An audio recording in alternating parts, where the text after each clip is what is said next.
Good lighting is the difference between this and this. One is flat, lacking dimension on both my face and the background, while the other has plenty of depth and atmosphere while also being much more satisfying to look at. So in this video, I'm going to share the top 5 areas you need to master in order to achieve professional lighting setups in your YouTube videos. I will try to make these as beginner friendly and easy to follow along as possible, and all links to the gear I'm using can be found down below. The first area you'll need to learn is the difference between natural light and artificial light, aka using lights in your shots. The pros of natural light is it's completely free and abundant during the day, and with the ideal lighting and position in your room, it can actually look pretty good. Natural light requires zero equipment, so there are no upfront costs. The cons of using natural light, however, kind of outweigh the pros. The first one being that often the light is flat and lacks depth, making your shots look a bit more basic and less professional. Natural light can be really inconsistent and hard to control. This is because the light changes throughout the day. You might not realize it while you're sitting at your desk, but the light is changing constantly due to weather changing, due to the sun going behind the clouds, and even in just 20 minutes, as you'll see in this time lapse, the light in my office changed constantly. And if you are filming a video under these conditions, your light is going to be all over the place and be really hard to edit without the change in lighting being noticeable from shot to shot. It's almost like someone's there standing at your door changing the dimmer switch on the lighting constantly. Just when you set it one way, suddenly the dude's like, no, I'm going to turn it down so it's way darker, and you've gone into shadow. And maybe you adjust your camera settings to compensate, but then the dude's like, no, I'm going to turn it right back up so it's so bright it blows out your entire shot. That dude is essentially the weather, and you don't want to rely on the weather to be consistent because more often than not, it's just not. The pros of using artificial light, aka lights, are: firstly, they provide that consistency. It's like that dude is at the door and he's keeping his hands off the dimmer switch, and the light maintains the exact same brightness throughout your entire shoot. This means you can shoot at any time of the day, it doesn't matter, you don't need to worry about the weather.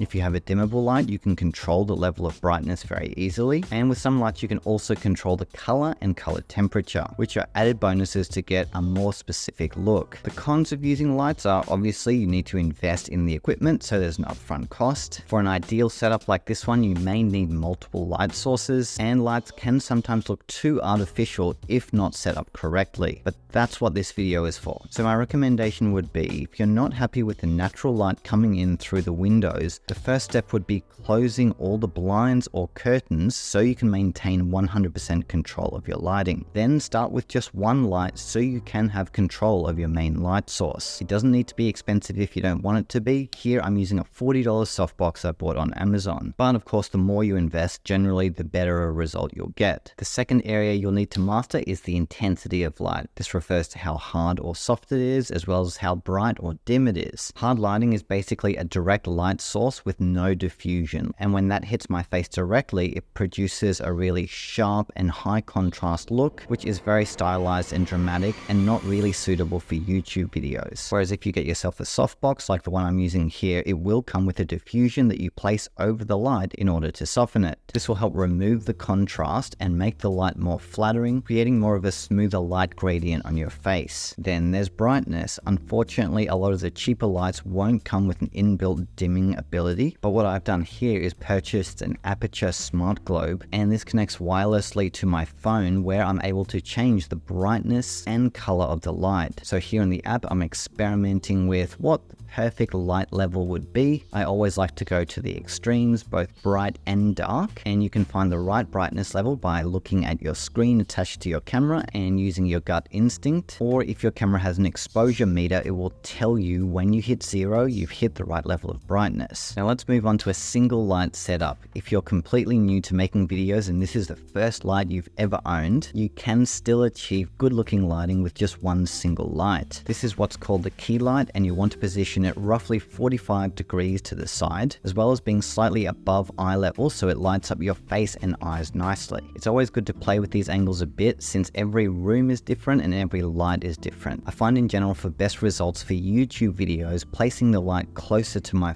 face produces a softer and more flattering light than if it were further away. So do your best to position your key light as close to you as possible while still being off camera. So we've just achieved a single light setup, however it is still pretty high in contrast, and in order to reduce this we'll need to fill in the shadow on the side of my face. While it is usually best to do this with another light, you can also do this with some everyday objects, like this piece of white cardboard I got from my local office supplies store. When I hold that up to my face on the other side, you'll see that it bounces the light from the key light back onto the shadowy side of my face, and when I take it away you'll see that is a very significant difference. You can also get creative and use everyday household items like aluminium foil, since it is reflective and it will bounce the light from the key light back onto the shadowy side of your face. You'll just need to prop these items up somehow, whether it be on a chair or another way, so they stay completely still while shooting. And already this shot has so much more depth and dimension. The fourth area you'll need to learn as you start leveling up your lighting skills is 3-point lighting. This is the traditional lighting setup you'll often see in movies and TV, where the subject, aka you,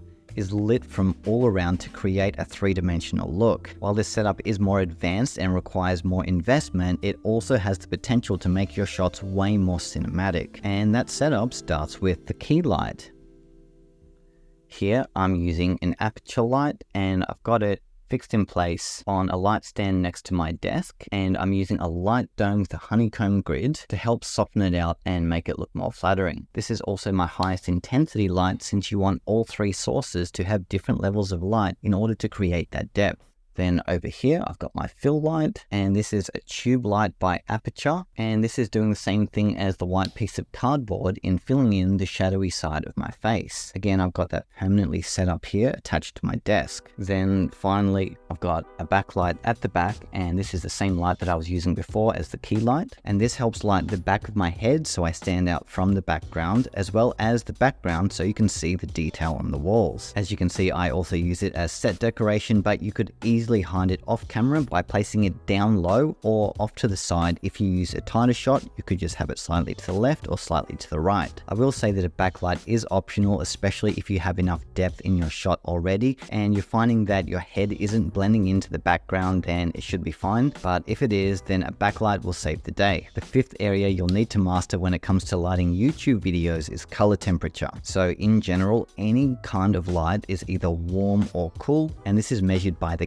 Kelvin scale, which basically allocates a number to the temperature of light. You don't need to learn that, but if you are using multiple light sources, you will want to make sure that they're all following the same Kelvin number, which will help your 3-point lighting setup look consistent. Whereas say if I change my fill light to a different color temperature, let's make it really orange, suddenly I've got inconsistent lighting. I've got daylight here, daylight there, but extremely orange light here, and it's going to make color grading a lot harder. While you can do this for a stylized effect, more often than not it doesn't look good, which is why these aperture lights are great, since you can manually set the color temperature so every light that you're using matches. And if you do have an aperture light or a color control light of another brand, I'd recommend setting it anywhere between 5000 and 5500 Kelvin for a balanced but slight daylight looking feel. Because remember, you can always color correct your video later so it looks more warm or more cool, but if you shoot your video to begin with too warm or too cool,